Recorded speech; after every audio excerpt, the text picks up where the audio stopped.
এখানে আমার পোস্টারে নামের আগে লিখেছেন বহু বক্তার সুরে আলোচক। আমি একটা সুর দিব, আপনারা বলেন কার সুর দিব, কোন বক্তার? আচ্ছা আমি বলি, তাহলে আপনারা দেখেন চিনতে পারেন কিনা। হ্যাঁ আমি বলি, আপনারা দেখেন ধরতে পারেন কিনা। রব্বুল আলামিন ডাক দিয়ে বলে, গোলাম শোনো শোনো, আমি রব তোমাকে যে সৃষ্টি করেছি বান্দা, কেন সৃষ্টি করেছি জানোনি? আমি রব তোমাকে সৃষ্টি করেছি একমাত্র আমি রবের গোলামি করার জন্য। চিল্লা এখন ঠিক কিনা? গোলাম, রবের পাগল হবার দরকার আছে না নাই? তুমি যদি রবের হতে পারো, রব তোমার হয়ে যাবে। চিল্লা এখন ঠিক কিনা? তোমাকে ডাকি যদি একবার আল্লাহ, আমাকে কাছে টানো বারবার। তোমাকে ডাকি যদি একবার আল্লাহ, আমাকে কাছে টানো বারবার।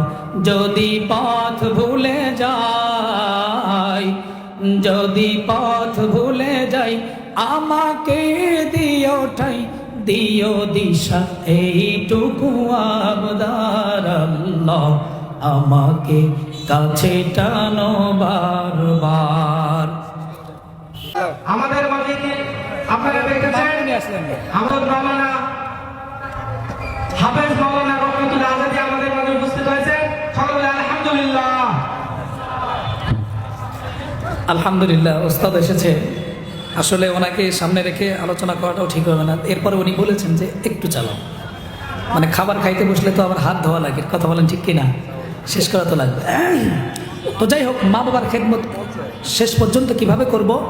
যাদের জীবিত আছে তারা তো খেদমত করবো, আর যাদের মারা গেছে, যারা পাষাণ হৃদয় হয়ে মা বাবাকে দাফন করেছেন, তারা খেদমত কিভাবে করবেন জানেন?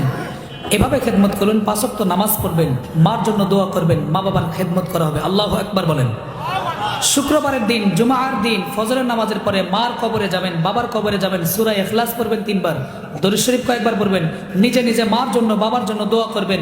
আল্লাহ পাক রব্বুল আলামিন আপনার দোয়ার বদলতে মা বাবার কবরের ভিতরে আযাব উঠায় নিয়ে জান্নাতের চাদর বিছায় দিবে। আল্লাহু আকবার বলেন। সুতরাং মা বাবা যাদের মারা গেছে, অবশ্যই তারা 5 ওয়াক্ত নামাজ পড়ে মার জন্য বাবার জন্য দোয়া করবো তো ইনশাআল্লাহ। শুক্রবারের দিন মা বাবার কবর জিয়ারত করবো তো ইনশাআল্লাহ। শুধু কি তাই, আর একটা আপনাদের কথা বলি, এটা বলেই শেষ করব। শুধু যাদের মা বাবা জীবিত নাই, মারা গেছে, আপনারা যদি এরকম আমল করে খেদমত না করতে পারেন, খবরদার, হাতে ধরে কই, পায়ে ধরে বলি, গুনাহ করে আপনার মা বাবার কবরে আযাব দিয়েন না। কারণ আপনি যখন গুনাহ করেন, এই গুনার ভাগটাও আপনার মায়ের কবরে যায়, বাবার কবরে যায়, তারা আযাব পায়। সুতরাং যাদের মা বাবা মারা গেছে, আমল না করে যদি সওয়াব না পাঠাইতে পারেন, খবরদার আপনি গুনার কাজটাকে ব্রেক করে দেন, ওখানে বন্ধ করেন, কারণ আপনার মা বাবার কবরে আযাব চলে যায়। আল্লাহ তাআলা আমাদের সকলকেই বেশি বেশি আমল করবার তৌফিক দান করেন। বিশেষ করে যাদের মা বাবা জীবিত আছে, মা বাবার খেদমত করার তৌফিক দান করেন। এবং যাদের মারা গেছে তাদের জন্য নেক আমল করে মা বাবার কবরে সওয়াব পাঠানোর তৌফিক দান করেন। সকলেই বলেন আল্লাহুম্মা আমিন।